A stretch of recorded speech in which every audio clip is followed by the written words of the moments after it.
Hello everyone, welcome back to another episode of Fun Duck Hisotcast. I'm your host Catherine. And I'm Sonia. Today we're going to be looking at the topics of gender and sexuality and their current context of acceptance and prevalence in the United States, looking more specifically at conversion therapies with the recent law change in Minnesota on Friday, April 21st, 2023.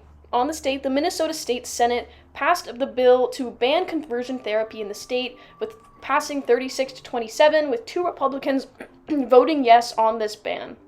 This ban is now going off along with a trans refuge bill to the Democratic governor, Tim Walz, for his signature. The passing of this conversion therapy ban will end conversion therapy in the state for minors and vulnerable adults from medical practitioners in Minnesota. But wait, what even is conversion therapy? Don't worry, Sonia, I got you. I'll tell you what it is. Conversion therapy, also referred to as reorientation therapy, reparative therapy, sexual orientation change efforts, ex-gay, ex-trans therapy, and gay queer therapy, is a practice aimed at changing an individual's sexual orientation or gender identity through various means. Interesting. Why would anybody want to do that? Well, Sonia, I'll tell you why. Some right-wing religious groups promote this concept that an individual can change their sexual orientation or gender identity, either through prayer or other religious efforts. Many because they believe that homosexuality or not conforming to gender is a sin and should be corrected. Yeah, that definitely does sound familiar now that I think about it.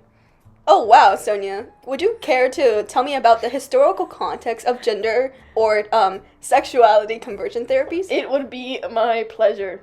Conversion therapy originated back in the 1890s as an attempt to sort of fight against this same-sex attraction, as it was believed, especially back then, that same-sex attraction or this sort of not conforming to the gender binary was a medical problem, that it was like a psychological or physical disease in some ways that people had. And so back in 1899, a German psychiatrist first brought up this idea of a conversion therapy, or a way to convert somebody, as he announced to an audience in his conference about hypnosis that he had turned a gay man straight. He said that through 45 hypnosis sessions and a few trips to a brothel, this man, Albert von Schreck-Notzing, sorry about my pronunciation there, probably botched, he claims that he had been able to manipulate the man's sexual impulses, changing his interest from men to a lasting desire for women instead, right? So this... Whoa. Yeah, kind of, I like it, problematic. Yeah. But this first thing back in the late 1890s was what kicked off this idea of conversion therapy. And there, spurring from this first instance with this German psychiatrist, came an increasing number of psychiatrists and doctors that began to medicalize homosexuality and kind of take this on in the 19th century as a medical issue. Labeling same-sex desire in medical terms, looking for ways to reverse it and to change this. With this, many different theories to the origin of homosexuality emerged, and many different supposed solutions to this quote-unquote problem. One endocrinologist, believing that homosexuality was rooted in a man's testicles, performed testicle transplantation experiments in the 1920s, during which gay men were castrated, then given what they deemed to be, quote, heterosexual testicles, unquote. Others believe that the root to this issue to be more psychological, using new psychiatric interventions in an attempt to cure gay people. These treatments were often brutal, including electroconvulsive therapies and even lobotomy sometimes to convert these individuals. So Sonia, after all of these new information thrown at you, what do you feel? I mean, honestly, this whole idea is kind of crazy to me. I know that growing up in Washington and growing up near Seattle, right, I've been lucky to be in a community that's very, very accepting, I mean, obviously more recent than the 1900s, of the LGBTQ plus communities, especially in Washington where, conversion therapy has been banned. And knowing that, growing up with this idea that homosexuality could be something that's cured or like a medical problem is not something that I've ever had in my life. And so looking back and actually like seeing how brutal some of these like quote unquote treatments were is kind of crazy to me, right? That people actually saw this as a medical problem, especially as these are people in their own communities and their own lives that are dealing with this. And same, like growing up, I haven't really been exposed to like the concept like of conversion therapies when I was little, and we don't really like are introduced to like these topics at school as well. And I know that like many public schools, they don't even teach anything surrounding gender and sexuality. So it is absolutely like crazy to me to hear about all these like horrible things that happen to convert these people, and then how they believe that this is some sort of illness, even though this is just like how they identify themselves as, and they're using such like brutal strategies in order to like strip that part away from them, and they believe that like scientifically works. These more brutal approaches were not the only sort of therapies that were commonly used, especially in the later 1900s. One of the other ones that was very prevalent was aversion therapy, which was kind of founded on this idea that if LGBT people would start to associate or same-sex attraction or desire with something disgusting, or think of it as something that was disgusting, then they would no longer feel that same attraction and desire. And so that could include something as simple as, pulling a rubber band on your wrist every time you thought you had this sort of attraction, or even so far as using those sort of electrotherapies while making people look at images of gay porn or of things that were not, heteronormative. For example, John, to use her fake name, in the 1960s went through electrical aversion therapy at the Queen's University Belfast when he was a student there. This therapy works by delivering electrical shocks to the subject when they feel a particular emotion to steer their body from producing that emotion, since that emotion is now tied to a feeling of fear and uncomfort. For example, John was shocked every time he felt aroused to a picture of a naked man.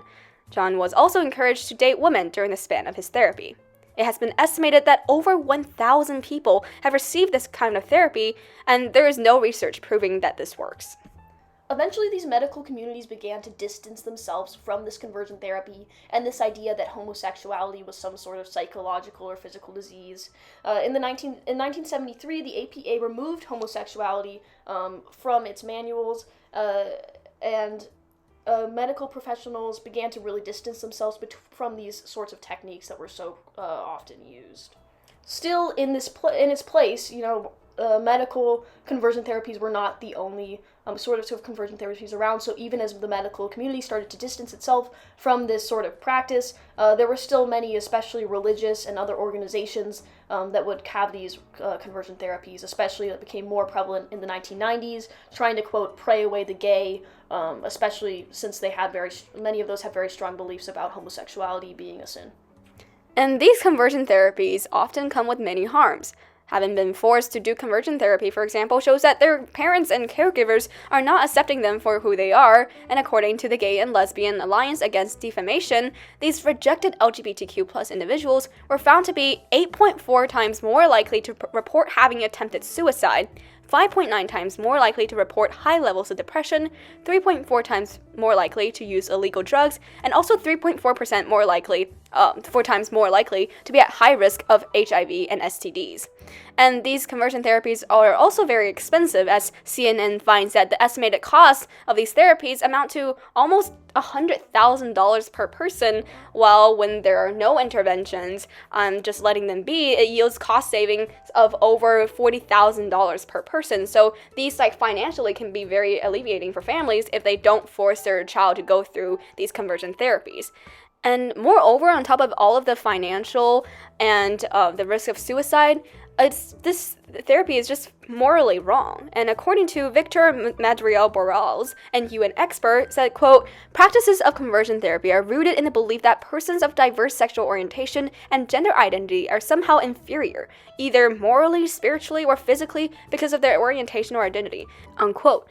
So these therapies not only cause physical harm to these individuals, but also emotionally degrades them and show that they're not worth it if they don't conduct these therapies.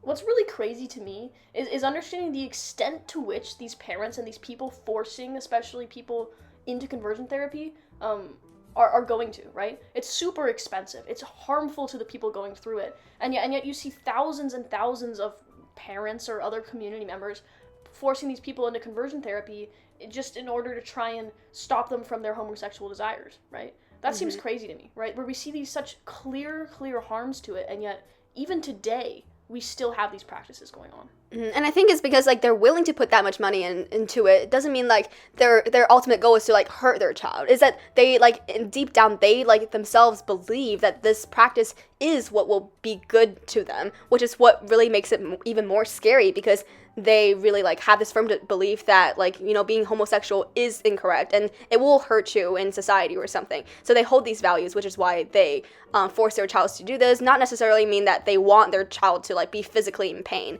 but more that they believe that this is wrong and that they wouldn't help like them to be well in society. Exactly, right? There's this clear moral divide, which is just unfathomable to me. Before moving on to take a look at gender conversion therapies in the modern day, we will go on to our daily pun section. So, Sonia. Yeah? Why is Dumble sad? Ooh, no more ice cream? Incorrect. You get another guess. Too much ice cream. Still incorrect. The answer is, he felt irrelevant.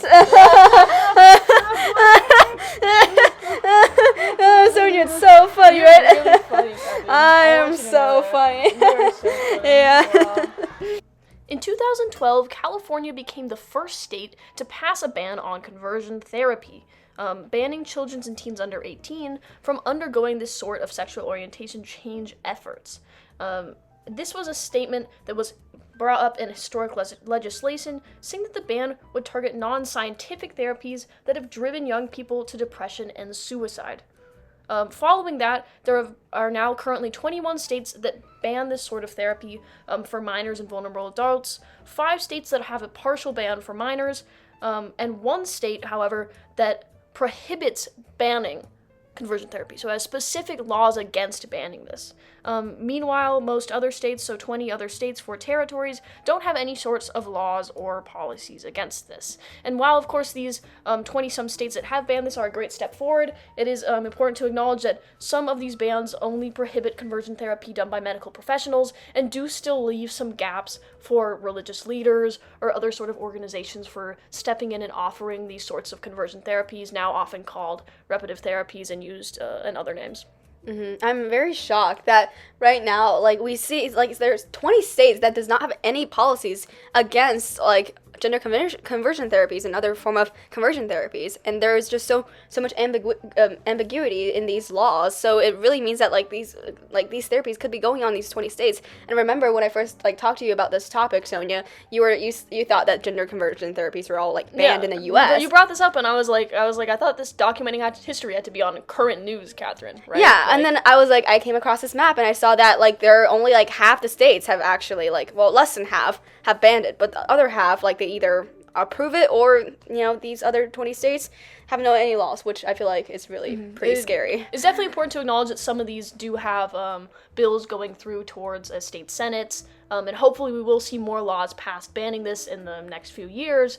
But at the same time, yeah, right now we really are left in a state where, not in a state being in Washington, but as a country, where a lot of places are really unsure of this, right? And that's something that for me really burst in my bubble, right? Where I'm living here in Washington. I had no idea that this was still legal in some places, right? Because the whole idea seems so outrageous to me. And I'm still kind of confused on what it means for these conversion therapies to be approved when it's done by professionals.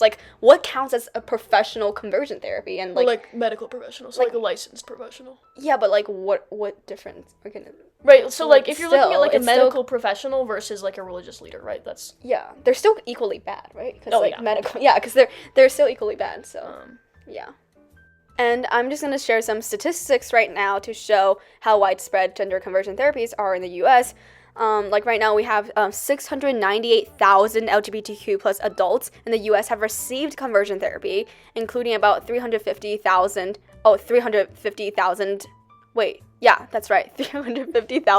LGBTQ adults who receive treatment as adolescents.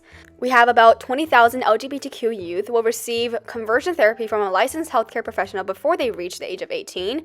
Approximately 10,000 LGBTQ youth who live in states that ban conversion therapy would have received such therapy from a licensed healthcare professional before age 18 if their state had not banned the practice, and another about 57,000 youth across all states will receive conversion therapy from religious or spiritual advisors before they reach the age of 18. Wow, that's a big number. I know, right? That's a lot of people. Yeah. What's crazy to me is that that's including only people, right? That like 57,000 number, that about 20,000 number you mentioned.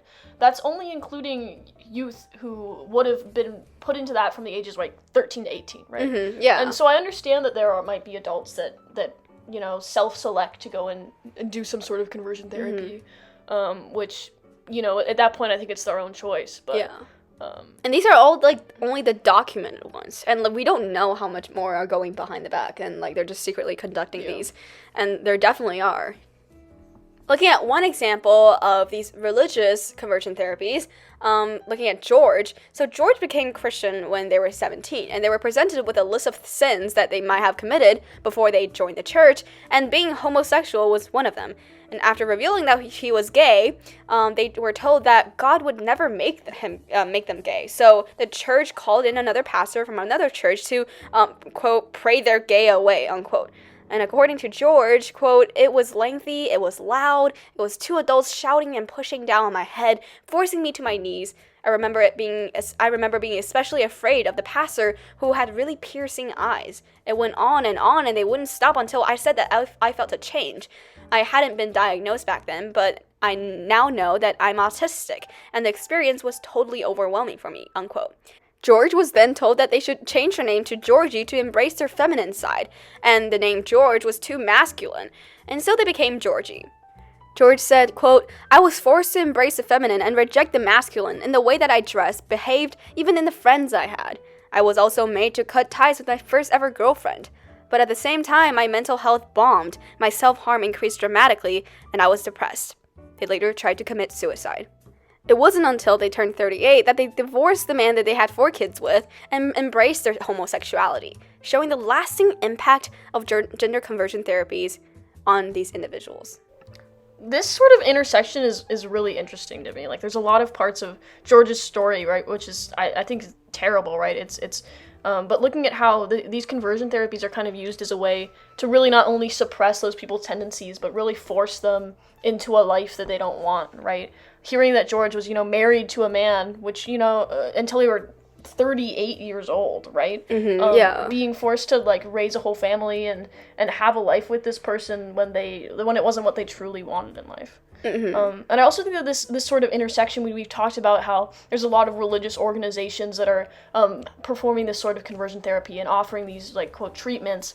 And that kind of intersection between, George, who became Christian when they were 17, right? And trying to have that relationship with a religion as well as, being homosexual, right? And that's not something that I can fully, relate to, not being homosexual or being religious. But I can definitely see how wanting to have both of those lives could be hard, and I think it's great to see more communities where that's accepted, but I can see where that's definitely a place of tension. Yeah, there are definitely pressures coming from their religion, and how when they were told by the pastor that God would never make them gay, or God would not accept them for who they are, so it really made them feel like they're not accepted as an individual who is homosexual, which is part of the reason why George stayed in the closet for another how long? 11 more years until when they were 38 that they finally came out as homosexual. So it shows that society doesn't want them to be homosexual, which is makes them have this additional fear factor in there that prevents them to embrace their true identity.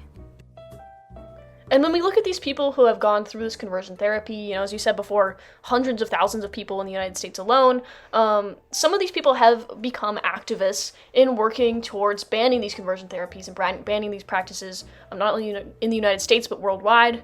One person, Shanil Lal, who's a non-binary and trans activist in New Zealand, is a native Fijian who's now based in Auckland, but went through this sort of conversion therapy when they were a teen in Fiji, and now in has gone on to become an activist. So in 2019, they delivered a speech during Youth Parliament demanding conversion therapies be banned in New Zealand, with their words going viral and causing many New Zealanders and even international media to look at these laws and to take a closer look at conversion therapy. Their call for change eventually was able to make an impact, right? And was able to lead towards this eventual banning of conversion therapies in New Zealand. And one thing that this activist said that really resonated with me was, quote, "The problem with banning conversion therapy is that it's not the same as ending conversion therapy. Banning conversion therapy is about criminal liability. It relies on catching people who are practicing conversion therapy, which requires someone being put into conversion therapy. Ending conversion therapy comes with education. Governments need to actually commit to changing the culture of our countries, starting with educating young people that it's okay to be queer." End quote. And that's something that really resonated with me because it's not this idea of banning conversion therapy, right? These laws that we see in Minnesota and these other states in the United States are a great move forward, right?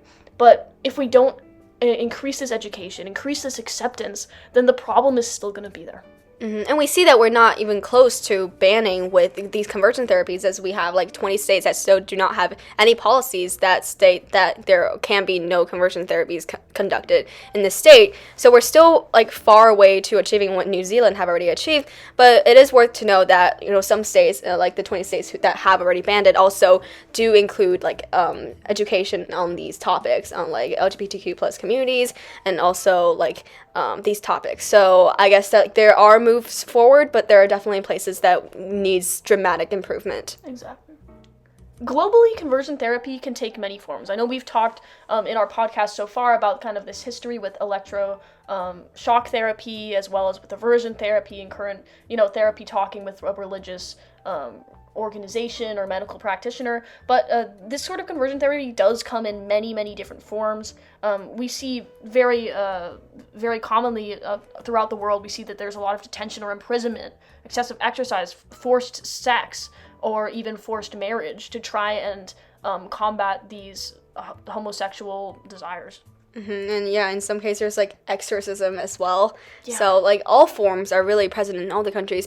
But we do see like there are some countries who are really, taking a step forward and banning conversion therapies. For example, there are already 14 countries right now globally that have some sort of national ban placed on these conversion therapies, like the UK, Brazil, Germany, etc. They all already have like a national ban, not only in certain areas, but a national ban on conversion therapy, which is definitely a move forward and something that, all the other countries should consider placing too.